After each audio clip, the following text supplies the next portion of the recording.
Assalamualaikum warahmatullahi wabarakatuh. Jangan di-skip, jangan di-skip. Kecaruk maning ambi ison ning podcast Mandua Banyuwangi. Senior Islamic High School to Banyuwangi, Great Dignity.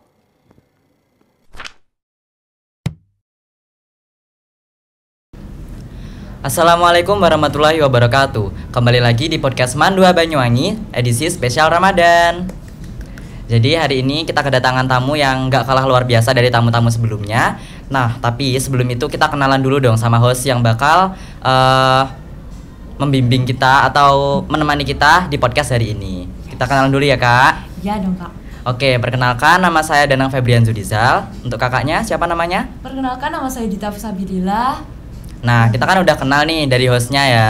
Sekarang kita bakal kenalan dari untuk narasumbernya langsung. Silakan Ibu Anissa, perkenalan. Ya. Assalamualaikum warahmatullahi wabarakatuh. Waalaikumsalam warahmatullahi wabarakatuh. Ya, saya Anissa Mutiatul Husna, biasanya dipanggil Bu Anissa. Saya selaku kalau di MAN ini sebagai guru matematika dan juga sebagai pembina literasi seperti itu. Ya. Oke, kita kan hari ini membawa tema yaitu literasi di bulan Ramadan ya, Kak. Nah, kita mau bincang-bincang santai aja ya, jadi gak usah terlalu tegang ataupun gak usah terlalu malu-malu gitu. Kalau untuk Ibu Anissa sendiri, menurut Ibu literasi itu apa sih, Bu? Iya, literasi itu kalau dari segi bahasa ya, itu berasal dari bahasa Latin yang berarti literatus, artinya adalah orang yang belajar. Jadi mungkin kalau orang mendengar kata literasi itu mungkin bayangannya hanya membaca, menulis gitu ya. Padahal sebenarnya literasi itu luas. Jadi nggak melulu hanya dengan membaca maupun menulis, tapi lebih dari itu bisa yang namanya belajar kan bisa kemana-mana, berbagai vektor, berbagai bidang, sehingga literasi itu selain menulis, selain membaca juga termasuk juga bagaimana kita belajar untuk memahami apapun dari segi kehidupan sehari-hari seperti itu. Jadi maknanya luas. Jangkauannya luas ya, Kak, ternyata. Betul banget. Lalu kalau literasi seperti itu berarti kita mengikuti pelajaran seperti belajar matematika, belajar bahasa Inggris, itu juga termasuk literasi. Karena literasi itu kan ada literasi digital, ada literasi teknologi, literasi sains, literasi sosial, dan seterusnya. Jadi berbagai macam sektor termasuk dalam literasi seperti itu. Berarti tanpa kita sadari tuh setiap hari kita di sekolah tuh melakukan kegiatan literasi tersebut ya, Bu. Dan sebenarnya nggak hanya di lembaga formal ya, nggak melulu hanya di sekolah. Kalau misalkan orang sudah selesai sekolah pun juga bisa berliterasi. Jadi nggak hanya di resmi ya dalam sekolah, tapi juga setelah sekolah pun juga kita bisa tetap berliterasi seperti itu.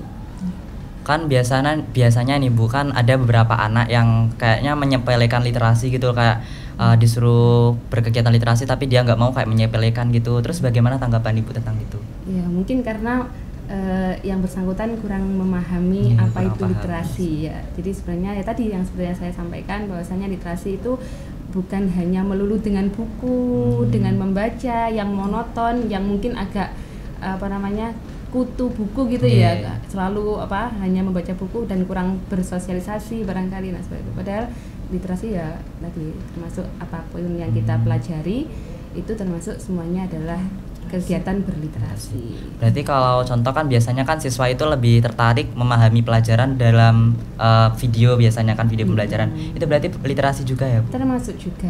Karena tadi maknanya literasi kan orang yang belajar, ya kan? Jadi belajar nggak melulu tentang akademis, nggak melulu tentang pelajaran, tapi apapun yang bisa menambah pengetahuan kita itu artinya sudah berliterasi. Oh, begitu.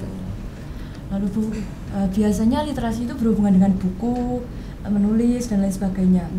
Terkadang siswa juga memiliki minat yang cukup kurang dalam berliterasi.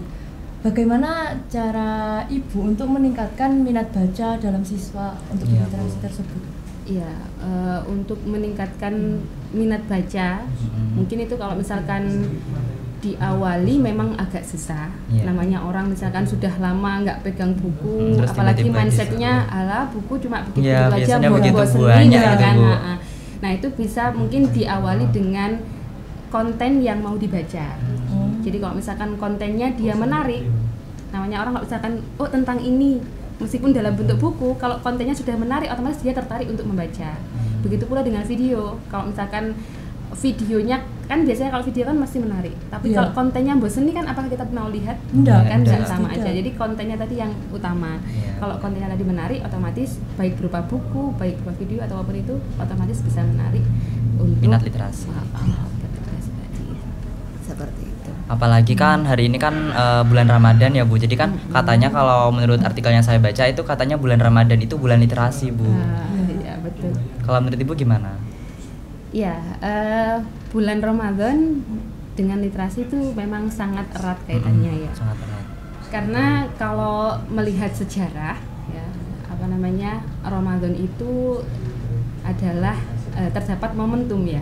Momentum turunnya Al-Qur'an. Betul. Jadi turunnya Al-Qur'an itu diturunkan pertama kali di bulan Ramadan. Jadi Ramadan ini erat kaitannya dengan literasi. Kenapa? Karena wahyu yang pertama kali turun adalah wahyu tentang membaca. Iqra bismi rabbikal ladzi khalaq gitu ya. Jadi Iqra adalah bacalah. Nah, bacalah dengan nama Tuhanmu yang menciptakan. Di situ juga ada kalam ya, menulis, berarti membaca dan menulis. Karena wahyu yang pertama kali diturunkan adalah membaca dan juga menulis, otomatis literasi ini sangat erat kaitannya dengan Ramadan yang pertama kali diturunkan di bulan Ramadan, dan juga sangat erat kaitannya dengan Islam itu sendiri. Seperti itu. Jadi selain di Ramadan itu ada momentum turunnya wahyu pertama kali, juga ternyata di bulan Ramadan itu juga tidak hanya Al-Qur'an yang pertama kali turun. Kalau kita lihat di sejarah, selain Al-Qur'an kan ada beberapa kitab suci yang lain, ya kan? Taurat, Zabur, Injil. Itu ternyata setiap kitab suci yang turun itu selalu di bulan Ramadan. Nah, itu betapa sucinya bulan Ramadan. Seperti itu. Nanti kamu bisa cek bagaimana sejarahnya begitu ya. Ternyata di bulan Ramadan ini juga turunnya kitab suci yang lain sebelum Al-Qur'an. Baru tahu saya, Kak.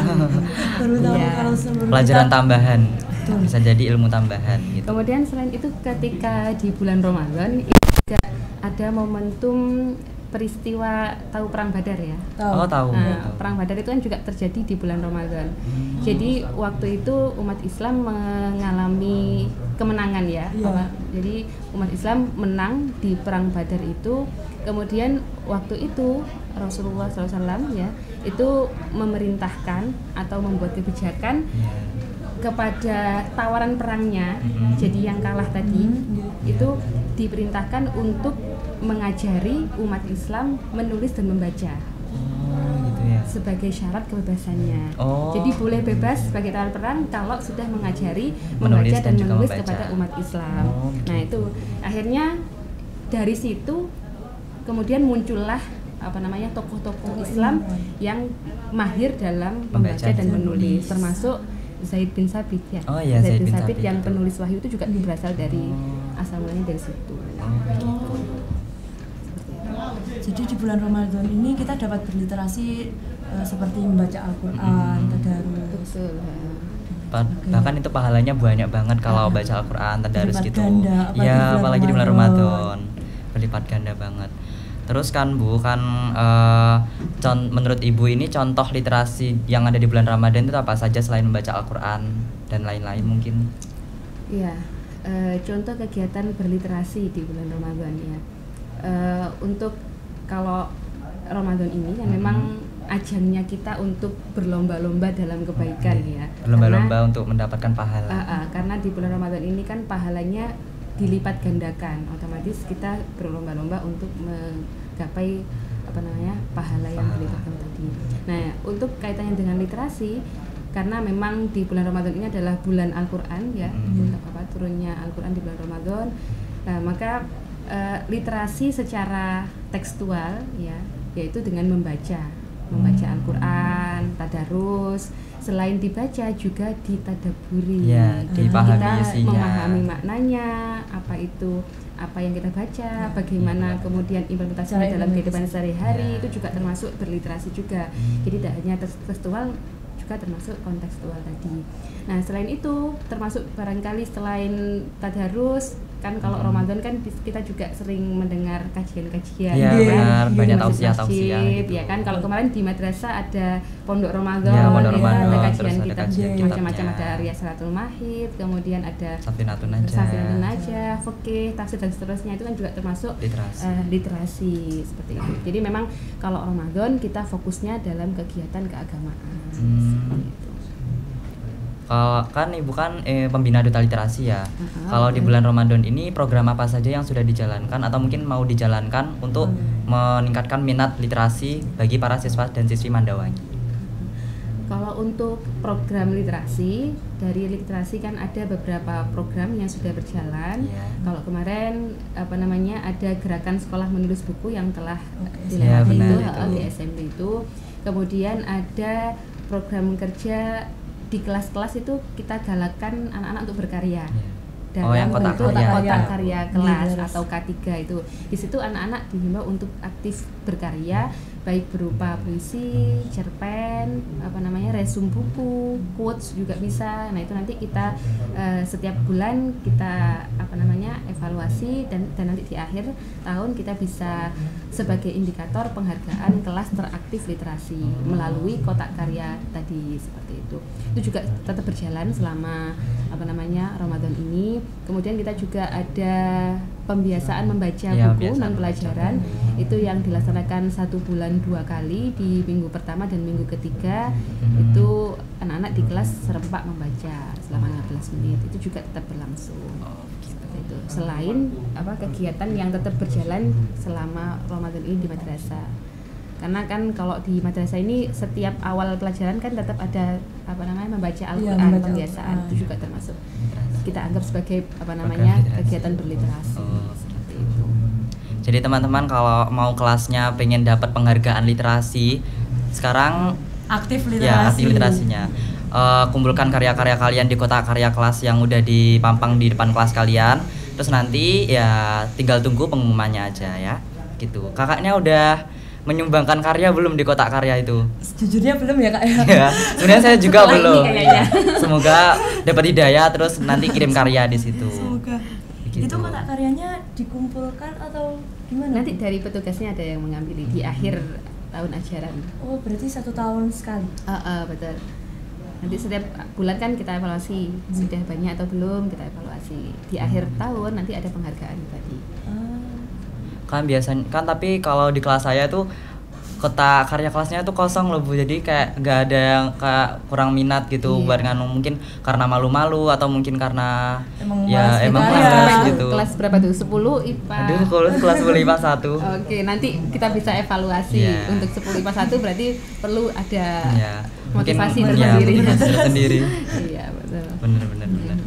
Terus kalau menurut Bu Anissa sendiri, Islam itu memandang literasi bagaimana ya Bu? Seperti apa? Tadi sempat saya singgung ya. Jadi bahwasanya Islam dengan literasi itu sangat erat. Kenapa kok sangat erat? Karena wahyu yang pertama kali turun yaitu Iqra tadi, bacalah. Nah, tentunya berarti dari sini Islam sangat mengutamakan, ya kan? Sangat mengutamakan berliterasi, sangat mengutamakan belajar itu sendiri tadi. Jadi belajar itu bukan atas perintahnya guru kita belajar atau perintahnya orang tua seperti itu, tapi belajar itu justru malah sebenarnya merupakan ajaran dari agama juga seperti itu, karena berliterasi bersumber dari wahyu pertama tadi yaitu Iqra tadi. Kalau kan biasanya tuh teman-teman ya nyepelekan gitu kan, terus mereka terus tanya penerapannya literasi dalam kehidupan sehari-hari itu apa toh? Penerapan literasi dalam kehidupan sehari-hari, ya. Tadi untuk literasi itu sebenarnya bisa kita kembangkan dari 2 macam ya. Ada literasi tekstual, ada literasi kontekstual. Jadi literasi tekstual itu adalah literasi yang kita membaca atau tulis dengan teks, ya kan, literasi tekstual dengan teks. Artinya misalkan membaca Al-Quran ya berarti membaca Al-Quran saja gitu kan, memahami Al-Quran saja seperti itu. Termasuk membaca buku non pelajaran atau membaca apapun itu ya berarti secara teks aja. Itu namanya literasi tekstual. Termasuk kajian kitab tadi itu juga literasi tekstual. Kemudian literasi kontekstual itu adalah literasi yang berupa non teks.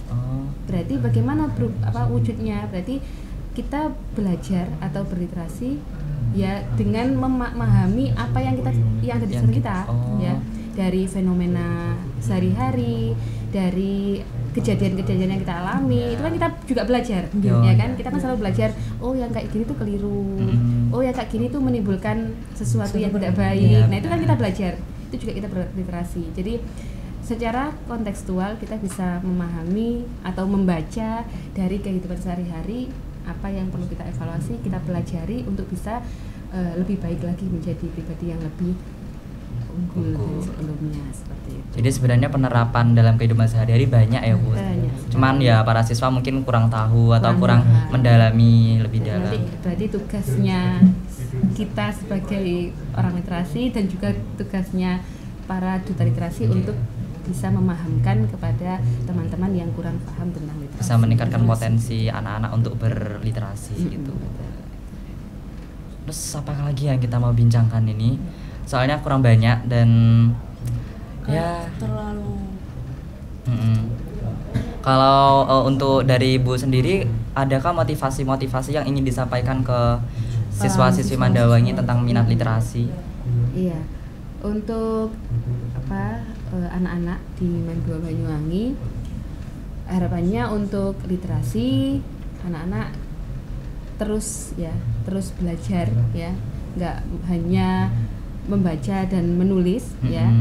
Memang membaca dan menulis itu utama karena dari situ kita bisa membaca kan jendela dunia ya kan, buku adalah jendela dunia, maka dari situ awal dari semuanya. Maka hendaklah anak-anak ditingkatkan membaca bukunya. Kemudian selain itu juga anak-anak terus belajar, karena di dalam Islam pun kan juga utlubul ilma minal mahdi ilal lahdi. Berarti kita dituntut untuk selalu belajar. Ya, selalu belajar dari kita awal lahir sampai meninggal, ya kan. Belajar tuh harus terus belajar. Belajar nggak melulu akademis, nggak melulu tentang pelajaran, nggak melulu tentang PR, nggak melulu tentang sekolah saja, tapi kita harus terus belajar untuk menjadi pribadi yang lebih unggul daripada sebelumnya. Hari ini lebih baik daripada hari yang kemarin. Itu adalah orang yang beruntung. Dari situ caranya bagaimana? Dengan cara belajar, memahami apa saja yang terjadi dari kehidupan sehari-hari kita. Apalagi penyesalan kan biasanya datang di akhir, jadi kita harus cepat. Iya. Jadi sebelum kita menyesal, awal pendaftaran. Jadi sebelum kita menyesal, yuk kita lakukan sekarang gitu. Lebih baik berjuang daripada rugi nanti. Iya, bener banget. Jadi banyak ya penerapannya dalam kehidupan sehari-hari. Betul terus sekali. Manfaatnya juga banyak. Cuman ya para teman-teman mungkin belum mendalami gitu dan belum mempelajari lebih dalam tentang literasi. Padahal sebenarnya literasi di bulan Ramadan ini juga banyak. Apalagi pahalanya juga berlipat ganda. Contohnya kayak membaca Al-Quran, tadarus, kajian kitab, mendengarkan tausiah, itu kan juga literasi ya Bu. Betul. Bener banget. Masuk bagian dari literasi. Gimana Kak, banyak ya yang udah kita pelajarin hari ini. Betul sekali Pak. Ya semoga dapat teman-teman di rumah dapat hidayah biar kita sama-sama bisa berminat untuk literasi. Bener banget. Mungkin sampai sini dulu kita bakal tutup hari ini. Ya semoga bisa bermanfaat untuk teman-teman yang ada di rumah, untuk teman-teman yang menonton podcast kita hari ini. Semoga dapat bermanfaat. Semoga kapan-kapan lagi kita dapat bertemu lagi. Dan mohon maaf kalau ada kekurangan dan banyak salah ya. Mohon maaf juga Bu kalau semuanya ada banyak salah juga ya Bu ya. Terima kasih juga. Mungkin kita bakal tutup, kita salam dulu bersama-sama. Wassalamualaikum warahmatullahi wabarakatuh.